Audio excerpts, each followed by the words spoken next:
What's up there, YouTubers and fellow riders? Kim is back at it again, cooking up another product review for you on the Icon 29er glove.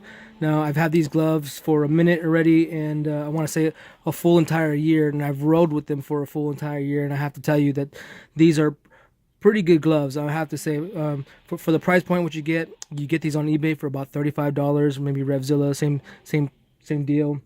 But for the most part, for 35 bucks, you cannot go wrong. I've had gloves a little bit more expensive. I think what I had previously before these gloves, I had the Joe Rockets gloves, and you know what? I was pretty disappointed because in the palms area or in the fingertips area, they wore out really bad. Now, these are my new sets. I went ahead and recently purchased me another set because I liked them so much. And I have to say, these gloves flow a ton of air. What you get with it, let's get to the product specs of what it says it has. You get the abrasion resistant goat palm right here. And you get with the synthetic leather fingertips.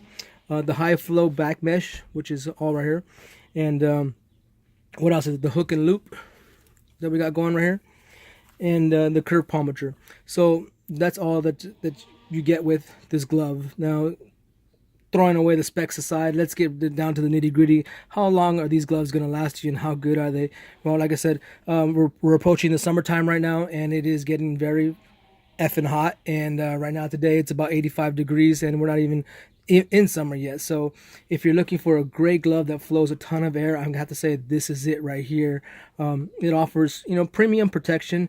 We got a nice soft spongy feeling right here for your knuckles. I would say, it's going to take a pretty good hit if you fall. Not going to be it's not going to save your knuckles on a direct impact when you're coming down hard against something. So you're going to look at more of this as more of that material that you feel on a mouse pad, that one that feels like an ass cheek. I want to compare it to. So yeah, that's the kind of protection that you get in here on both front and back side. So it's really soft, doesn't get in your way. And of course you got the Icon logo. You got your vents here, and I noticed these vents, they do work when you're gripped down on it, and it's tight and it's pulling down like this. You can definitely feel that airflow going directly into the glove right here. Now, one of the things I was majorly concerned about is the abrasion material on the backside. How long would this last under a slide? Suppose your hand came down like this and it slid around. Now, how long would this last? I don't want to say a long time. I mean, it's a real chintzy. I don't want to say chintzy, but it held up much better than any material that I've had on any other glove that I've purchased, for even with a higher price point. So it did last a long time. The Joe Rockets had a problem with the interlacing in between here on the fingers. It completely split open, and not only that, the fingertips wore really bad to where you could actually see my fingertips sticking out of the glove on those Joe Rockets. So and these held up really well. This is over a year, so I'm gonna go ahead and get a close up here and show you just how much of wear that I received after a year of riding with these gloves. And let me see if I can move the camera around so you can get a better view of that. So I got a slight tear in the first finger, and mind you, this is your shift handle. So let's go ahead and look at the other fingers, and you can see it's barely wearing away. For 35 bucks, you cannot go wrong. On the back side of this, the Go Palm, you got what seems like kind of like a messed up symbol is actually the 29er logo. If you can kind of see that, it's a 2 and a 9. 2 and a 9 right there, and you really can't tell that. So when you first buy the gloves, it's actually raised like this, so now you can actually see a little bit better. But the main reason why I'm changing out my gloves, besides these two holes, is because once you get these things wet and you don't dry them, the goat skin it leaves a foul odor when inside the glove and on your hand once you pull your hands out of there from sweating. So I think I came home one day, I was riding in the rain, and I forgot to put these out to dry, and that was my bad.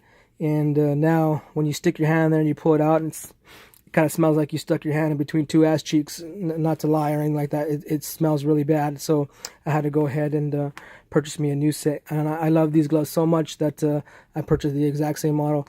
As you can see, the blue did wear out over time, but this is, you're talking about over a year of time. So not too bad with there. Now let's go ahead and talk about some of the complaints that I've seen online, or I saw posted up on like a Revzilla on the post your comments portion of the site. Now, issues is bleeding. People say this blue ink tends to bleed. Now, like I said, I rode mine for over a year, did not have no bleeding issues. Okay, my hands came out just the way they went in, and so I've never experienced any bleeding issue as opposed to this color leaking out. Some people said they hate the fact that they had so many tags in here. Well, didn't like them, cut them out. Didn't bother me too much. No big deal. That's really not going to affect my writing. They say that when this gets a little wet, it gets a little tacky and tends to stick to the throttle grip.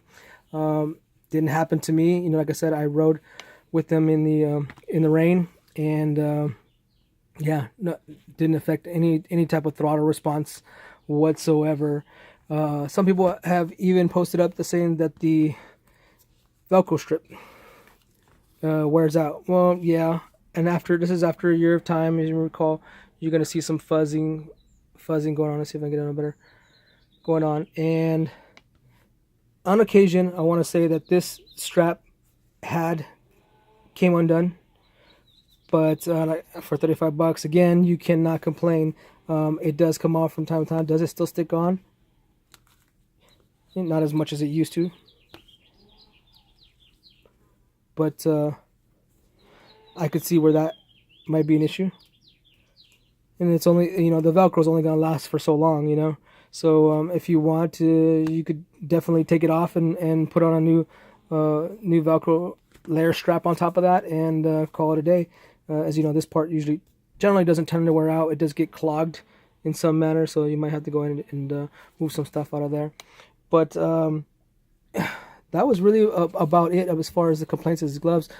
Like I said, one of the things that I was really majorly concerned about was how long this actual material was going to last. And, you know, the only issue, I don't have any really with this glove. And one part I want to say where I experienced some type of ripping was right here. And that's it. Okay, and this rip happened, I think I want to say it was actually my fault, to where I was trying to put in some heater gloves into here, and I'm gonna do a video on that as well. But I was trying to put in some warming gloves because I was using these gloves all seasons long, and it was pretty cold. And I generally ride with a heater glove inside here, and that was my bad. I was pulling on it a little bit too hard, and I ripped it. You know, so I was trying to squeeze another set of gloves inside a glove. You know, dumbass mistake right there. But at any rate, that was the only issue that I had come up with these gloves. As far as fitment is concerned, it fits really well. These are a size large, and as you can see, it's pretty well on there. The fingertips are nice and conformed, and you don't get no bulkiness, no moving around. Now, if you are gonna do like I do and put a heater glove inside there, I suggest you get an extra large. This is a large, and that's what I'm going to do for the winter time. As a matter of fact, I like these gloves so much that I'm going to put a set of heater gloves on and ride with these during the colder seasons. So if you're going to do that, I suggest that you get an extra large, or at least one size up, and so you can fit your hand in there along with the heater glove. Now I have the Ventura heated glove, when it's got an external battery pack that sits around your forearm area, around this side, and it's got a 3-button setting, so you know, high, medium, low, and those keep your hands really, really warm. And I think I'll do a video on those as well. They're quite expensive, but for what you get, you know, they do keep your hands warm. So at any rate, guys, I hope you liked this product review. Hit the like button if you did. If you didn't, go ahead and hit the dislike button, but post up in the comments, let me know why you didn't like it. As far as getting another set, I mean, I would definitely, for the summertime, if you guys are looking for a great glove, this is going to be the one for you. $35, you can't go wrong. Get it off of eBay, ship it to your house direct from a local retailer, and get it within 1 to 2 days. But I'm going to have to say I cannot complain about this glove. It is an awesome glove. So, anyway, guys, I'll see you next product review. I do have some other things coming up. I got some force field armor that I'm gonna put into my riding pants, and I also got some new riding pants I'm gonna put out there. I got the Icon a set of Icon riding pants that I just recently got about a day or two ago. So I'm gonna post up a product review on that as well. But as always, see you next problem.